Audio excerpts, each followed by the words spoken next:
30 సంవత్సరాలు కనుక వెనక్కి వెళ్తే ఎందుకు వెళ్ళాలి? ఏం పని పాట లేదా? మెరుపు కలలు మెరుపు కలలు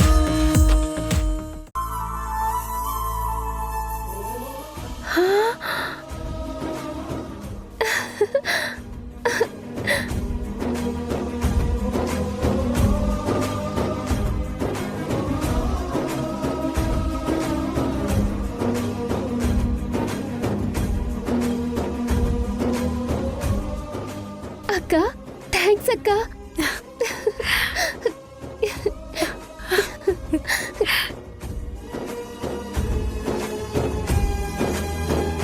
థ్యాంక్ యూ అక్క, థ్యాంక్ యూ సో మచ్. హ్యాపీనా? I'm so happy.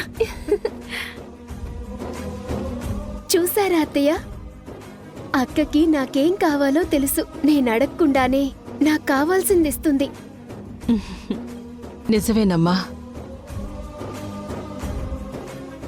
నా తమ్ముడికి కొడుకులు లేరని అనిపించేది, కానీ మిమ్మల్ని చూస్తుంటే నా తమ్ముడికి కొడుకులుగానే ఉన్నారు.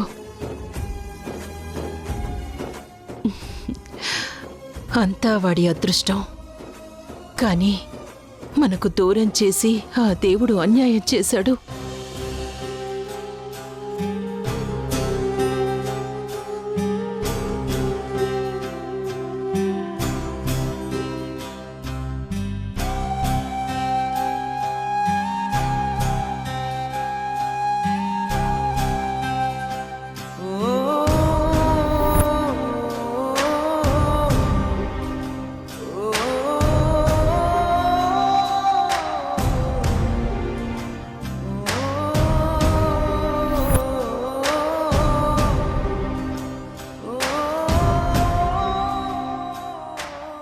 అత్తయ్య, మీరు మీ తమ్ముడికి రాఖీ కడతారు. నేను రాఖీ కట్టడమేంటమ్మా? రాఖీ కట్టడానికి నా తమ్ముడి చెయ్యి నా చెయ్యికి అందరంత దూరం వెళ్ళిపోయింది.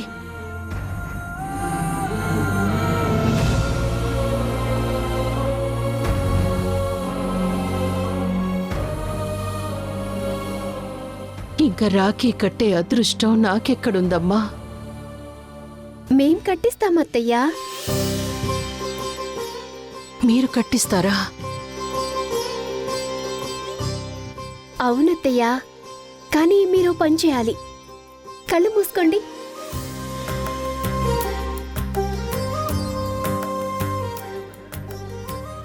పదండి. ఎక్కడికి తీసుకువెళ్తున్నారమ్మా? పదండి, ముందు మీరు పదండి.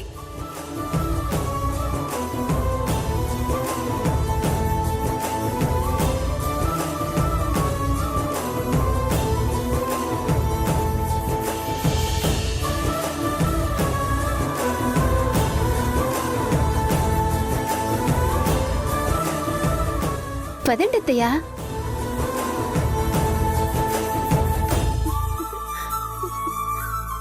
అత్తయ్య, కళ్ళు మూసుకునే ఉండాలి. ఉమ్.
వచ్చావా?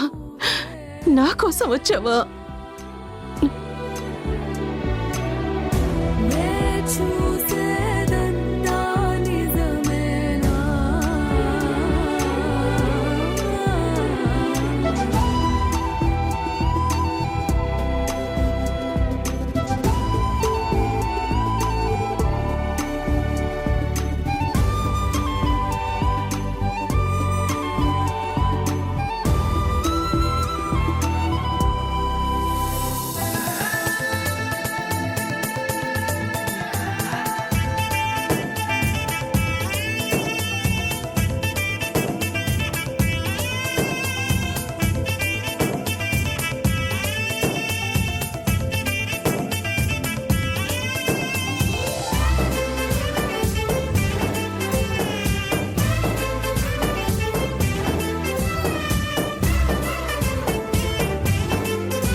తారారే తారే రారే తారారే తారే రారే తారారే తారే రారే రే.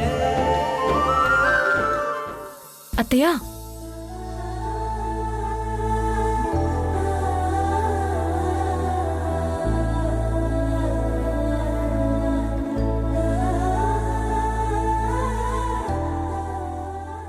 అత్తయ్య,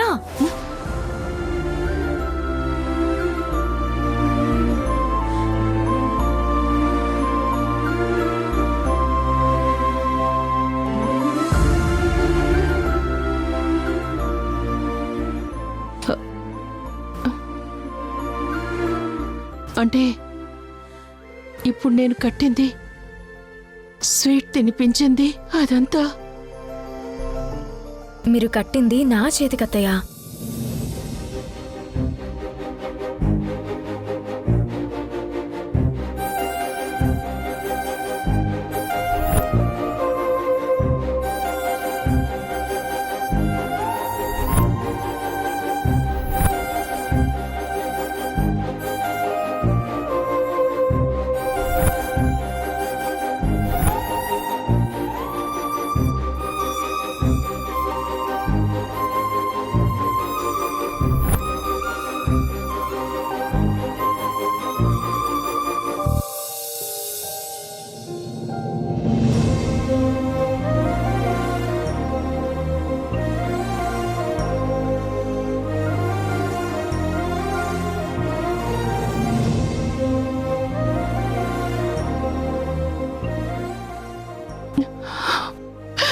అమ్మ సమయం, ఒక్క క్షణం తమ్ముడొచ్చాడనుకున్నాను. అత్తయ్య, నేను మీ తమ్ముడి ప్రతిరూపం అని మీరు అంటుంటారు కదా. నా ఆలోచనలు, నేను అచ్చం మీ తమ్ముడిలాగే ఉంటానని మురిసిపోతారు కదా. అలాంటప్పుడు నాకు రాఖీ కడితే మీ తమ్ముడికి కట్టినట్టే కదా. అవునమ్మా, అవును. ఇప్పుడు మీ మనసు నిండిపోయిందా అత్తయ్య? ఎంత గొప్ప కూతుర్ని కన్న నువ్వు అదృష్టవంతుడివి తమ్ముడు. కానీ ఆ అదృష్టం నుంచి దూరం అయ్యావు. నువ్వు ఎక్కడున్నా ఎలాంటి కష్టాలు రాకుండా చూసుకో తమ్ముడు. అత్తయ్య, మీ మనసులో నాన్నని తలుచుకుని రాఖీ కట్టారు. ఇప్పుడు ఇది నాన్నకి చేరేలా చేయాలత్తయ్య. ప్రతి సంవత్సరం సంగీత నాకు రాఖీ కట్టగానే దానిని పూజ గదిలో దేవుడి దగ్గర ఉంచేవాళ్ళం. ఈ కట్టిన రాఖీ వల్ల అందరి రక్ష నీదే బాధ్యత అని దేవుడికి సమర్పించుకునేవాళ్ళం. కానీ ఈరోజు ఈ రాఖీలను మనం దేవుడితో సమానమైన నాన్న ఫోటో దగ్గర పెడదాం. నాన్న ఎక్కడున్నా ఆయన ఆత్మ శాంతించి మనకు రక్ష కలిగేలా చేస్తుంది.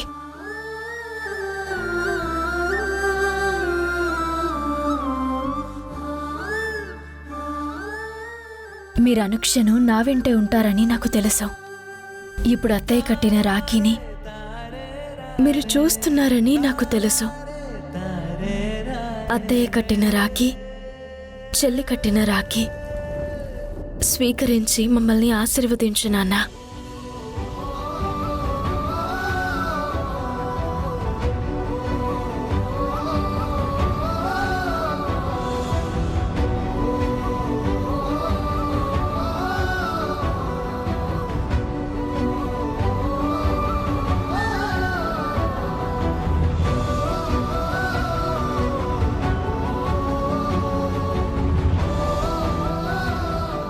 ఇప్పుడు నా మనసుకి ప్రశాంతంగా ఉంది సమయు.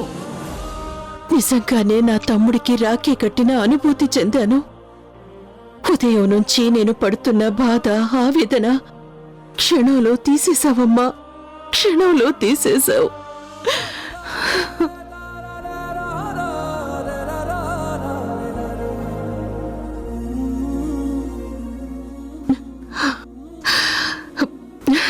ఉండండి, మీకు మంచి పాయసం చేసి తీసుకొస్తాను. నేను కూడా వస్తాను అత్తయ్య. ఆ.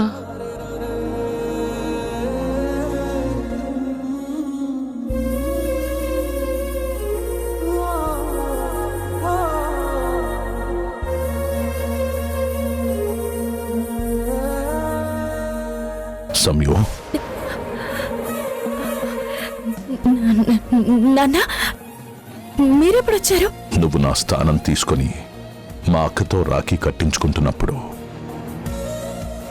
అది నాన్న, అత్తయ్య బాధపడడం చూడలేక. నాకు తెలుసమ్మా, ఎదుటి వాళ్ళు బాధలో ఉంటే వాళ్ళ మనసుకి ప్రశాంతత ఎలా ఇవ్వాలో నీకు బాగా తెలుసు. ఈరోజు మీ అత్తయ్యతో రాఖీ కట్టించుకోలేదని నా ఆత్మ ఎంతలా రోధిస్తుందో నీకు తెలియదు. కానీ నా బదులు నువ్వు రాఖీ కట్టించుకుంటుంటే మా అక్క నాకు రాఖీ కట్టినట్టుగా ఉంది. తన మొహంలో కనిపించిన సాటిస్ఫాక్షన్, తను పొందిన రిలీఫ్ చూస్తే నా ఆత్మ ఆనందంతో తాండవం చేస్తూ ఉంది. ఇదంతా నీ సమయస్ఫూర్తి వలన. చాలమ్మా, ఈ తృప్తి నాకు చాలు.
ఎవరు బేబీ?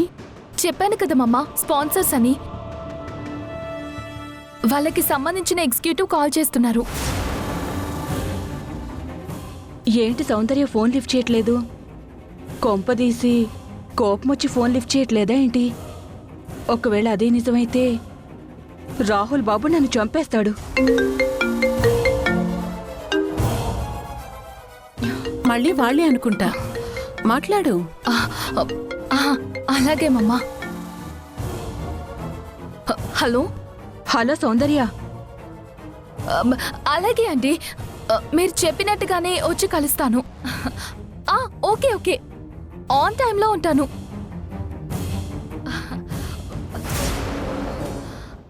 సరే మమ్మా, నేను వెళ్ళి ఫ్రెష్ అప్ అయి వస్తాను. వెళ్ళు.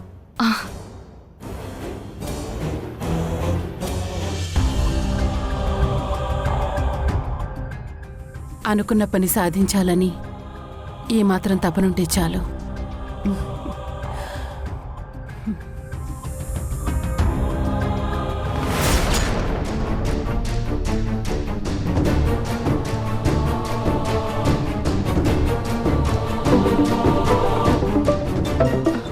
హలో సౌందర్య. Hello aunty. ఏంటి ఆంటీ ఇది? మీరు నాకు చెప్పిందేంటి, చేసిందేంటి? మిమ్మల్ని నమ్మినందుకు బాగా బుద్ధి చెప్పారు. మా మమ్మీ కూడా చెప్పకుండా మీరు చెప్పినట్టు విన్నందుకు బాగా బుద్ధి చెప్పారు నాకు. ఎందుకే మా మమ్మీ మిమ్మల్ని దూరం పెట్టింది. ఛ! మీరింత మోసం చేస్తారని అనుకోలేదు. నేను మీ కూతురు లాంటి దాన్నే కదా. ఎంతలో ఎంత ప్రమాదం తప్పింది. నిన్న గనక ఆ వీడియో బయటకు వచ్చుంటే నా పరిస్థితి ఏమై ఉండేది? అది కాదు సౌందర్య, నేను చెప్పేది విను. వద్దాంటీ, మీ మాటలు విన్నందుకే ఇంత దూరం వచ్చింది. నిన్న మా చెల్లి గనక వచ్చుండకపోతే నా పరువు మార్కెట్లో వస్తువులా తయారయ్యేది. ఇదంతా మీ చెల్లి వల్లే జరిగింది. తను నిన్ను కాపాడలేదు, మరింత ప్రాబ్లంలోకి నెట్టేసింది. ఏంటాంటీ మీరనేది? అవును, నీకెవరో ఫేక్ కాల్ చేశారని చెప్పగానే నువ్వు కంగారు పడి మీ చెల్లిని పంపించావు.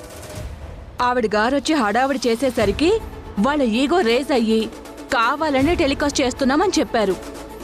దాంతో మీ చెల్లి రెచ్చిపోయిందంట. కానీ నాకు కాల్ రావడం, మా చెల్లి హార్డ్ డిస్క్ తీసుకురావడం, అదంతా నేను ఫోన్లో చెప్పలేనులే. నువ్వన్నావుగా నమ్మినందుకే ప్రాబ్లం అయిందని.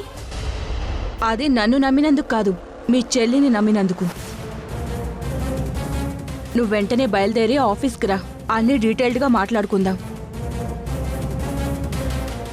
అయినా నీకలా జరిగేలా చేస్తే నాకొచ్చే లాభమే ఉంది ఇందులో. ఏదో నువ్వు ఆశపడుతున్నావని హెల్ప్ చేద్దామనుకున్నాను, కానీ మీ చెల్లి వల్ల మొత్తం నాశనం అయ్యేలా ఉంది. సరే అయితే నేనొచ్చి మిమ్మల్ని ఆఫీస్లో కలిసి మాట్లాడతాను. సరే, నేను వెయిట్ చేస్తూ ఉంటాను.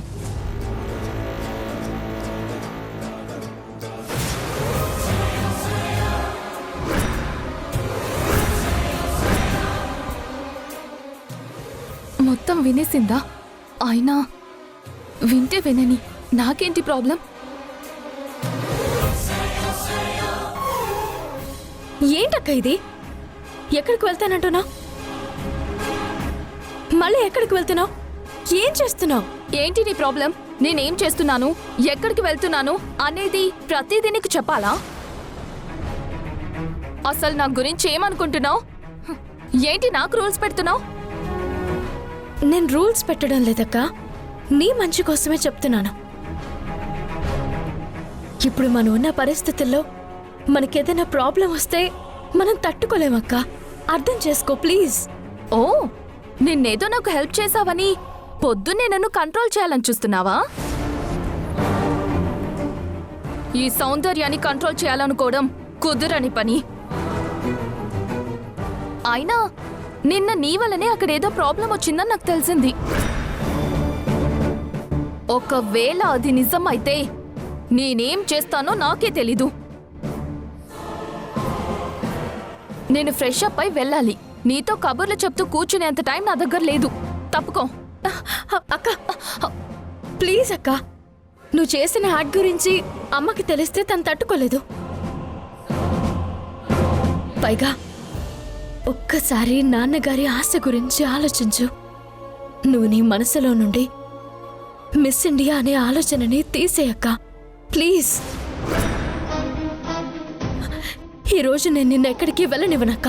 ఏంటే నువ్వెళ్ళనిచ్చేది? తప్పుకో. అక్క అక్క ప్లీజ్ అక్క, నేను వెళ్ళనివ్వనక్క. నా మాట విను అక్క. వద్దక్క. అక్క లీవ్ లీవ్. అక్క ప్లీజ్. ఏయ్,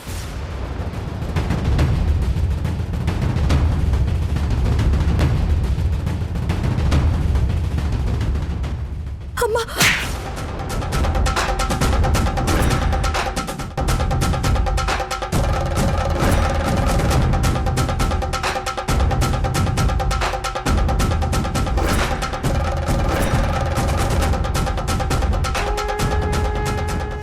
ఏం జరిగింది బాను? ఏం జరుగుతుంది ఇక్కడ? మామా, అది ఈరోజు ఆఫీస్ నుంచి కాల్ వచ్చింది కదా. నేను వెళ్తాను అంటే నువ్వు వెళ్ళకూడదు అంటుంది. నువ్వు మిస్ ఇండియా అవ్వకూడదు, అది నీ మనసులో నుండి తీసేయి అంటుంది. నేను తన మాటలు వినకుండా వెళ్ళిపోతుంటే ఇదిగో ఇలా అడ్డుపడుతుంది. నా కూతురు విషయంలో జోక్యం చేసుకోవడానికి నువ్వెవరు? అమ్మా సంగీత, అమ్మా నన్ను అలా పిలవద్దని చెప్పానా లేదా? అంటే నా మాటలు వినిపించటం లేదా? లేక పట్టించుకోవడం మానేశారా? లేక నేనేమైనా పిచ్చిదాననుకుంటున్నారా? అమ్మా